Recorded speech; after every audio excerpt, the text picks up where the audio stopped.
we live in a society where there's sex to the left of us, sex to the right of us. It's all around, but go try to have a normal, mature discussion about it, and it can be really tough. I'm here with Lee Woodruff, who is a contributor to CBS News, and she's written a very provocative article that was in Ladies' Home Journal about sex and about your personal experiences. So why don't you just describe what the article's about? The article, which was titled, I'd basically rather have a great night's sleep than an orgasm, which is not 100% true, but it was really sort of ripping the lid off an issue that I hear women talk about all the time at my age, and I'm in my 50s. These are women in long-term relationships. They're losing desire, or they wish that they had more desire to have sex with their husbands. And it's so many different factors, and they're avoiding it. And so I think for many of us, we feel like, what's wrong with us, especially in this 50 Shades of Grey era where everybody's talking about, tie me up, tie me down. And you can feel pretty inadequate. Well, that's interesting you bring that up, because you don't have to. I mean, most people are not tying each other up, right? And yet you can have excitement from other things. You don't have to put somebody in handcuffs. It's all about thoughtfulness. There's nothing more sexy than being thoughtful, right? And communicating. Tell me specifically what's gone on with the arc of your relationship.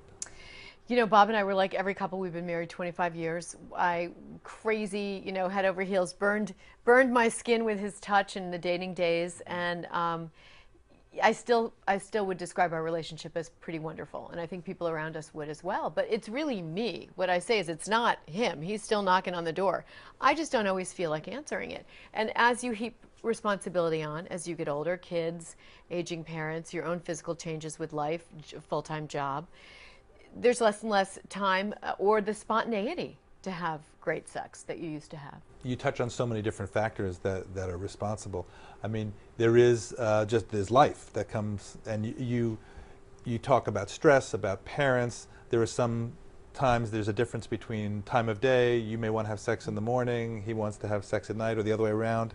Does that sound familiar? It does, and this is oversimplifying too. But the emotional connection thing. I can so think back to times when I just had a bad day at work, and so for me to get in that headspace when something's gnawing at me or bothering me is so much harder sometimes than I think he is, and some of that's physiology, right? I have to feel something for other things to work. And a lot of times it's that disconnect of life. You're in two different places doing two different things in your day, and that coming together part after you've cooked the dinner and done the dishes and bathed the kids, that's a lot. You're not feeling like this the next thing I want to do. Feeling like lighting candles and laying rose petals down. I just want to go to get a great night's sleep so I can get up and do it all over again. I asked a patient recently about this subject, and she said, sometimes I'm just thinking, let's just get it over with so I can get on to do what I really want to do. And I write candidly about that. In fact, that was the part that I think got picked up so much in the article, was me saying I'm not beneath just sort of saying, okay, let's just do this, because I know that he will be in such a great mood that I can get all these things on my honey-do list done. And the barter system has been in force, in economies around the world. It works at home too sometimes. Unless he just rolls over and goes to sleep. And that's when I should start to worry, right?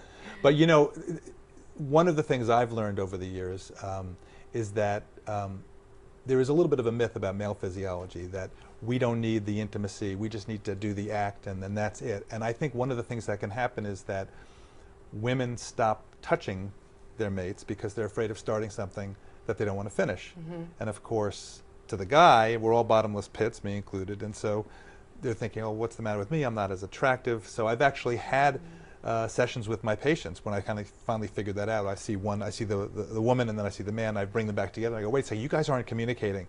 And I'll say to the guy, look, you just have to have some kind of a signal. Either she's going to pull her earlobe, or she's going to say we're going to Funky Town, or some kind of signal. But otherwise, let her touch you without assuming that you're going to have sex, and tears, and it really improves relationships. It's a great point, because I know if I think back to myself, I know that that's probably true with me. And yeah, you start your signals. You worry about your signals. What does it mean? And I'm not ready to do that. And then you probably start being less physically intimate, and that's when things get sad, I think. I think one of the things that's so difficult about this figuring out what's normal is there is no normal. I spoke to the Kinsey people yesterday. There is no normal. I mean, in general, the frequency of sex goes down over the decades. There are a lot of different variations. There's different different strokes for different folks, and the reasons why people don't have sex or do have sex are so varied. I mean, before menopause, there was all the things of life, the stressors of life, and you touched on them, the stresses, maybe just not wanting to make love when your kids are in the next room, or it's a tough day, or you're upset about something, and all that. And guys maybe tend to be a little bit less sensitive to that, but we're sensitive to it too. And then, of course, as women hit menopause, you have changes in your body. Society is not very kind to women as they get older, especially in America. You may be feeling less sexy. And then there are physical changes. There are physical changes like vaginal dryness and loss of vaginal elasticity, which happens because of a drop in estrogen. So one of the things that can give you discomfort is not just the dryness. Dryness can be helped a lot by lubrication, but the loss of lubrication, the loss of elasticity leads to like tiny little tears. That's very uncomfortable and can be really uncomfortable for women. This is something that a lot of women don't know about. I didn't know about it actually years ago.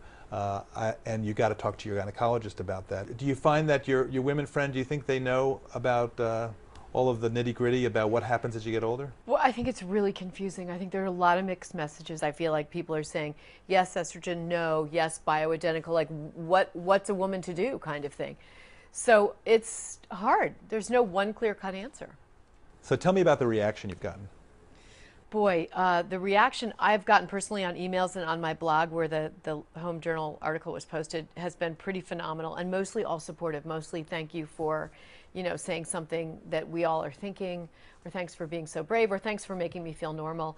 And the folks at Ladies Home Journal have said their readers have overwhelmingly responded with, it was time for an article like this, and we need more of these kinds of articles that talk about the things that nobody really wants to say. So they're getting a great response there as well. It was not comfortable completely writing this article. I had to think about how I could do it in such a way that preserved everybody's dignity, and I'm probably 2 toes over the line a little bit with it, but I've been heartened by the response. Thank you so much for raising this subject and for putting yourself out there so personally, and hopefully this will just keep the conversation going. I hope so. Yeah, and you're helping. Thank you.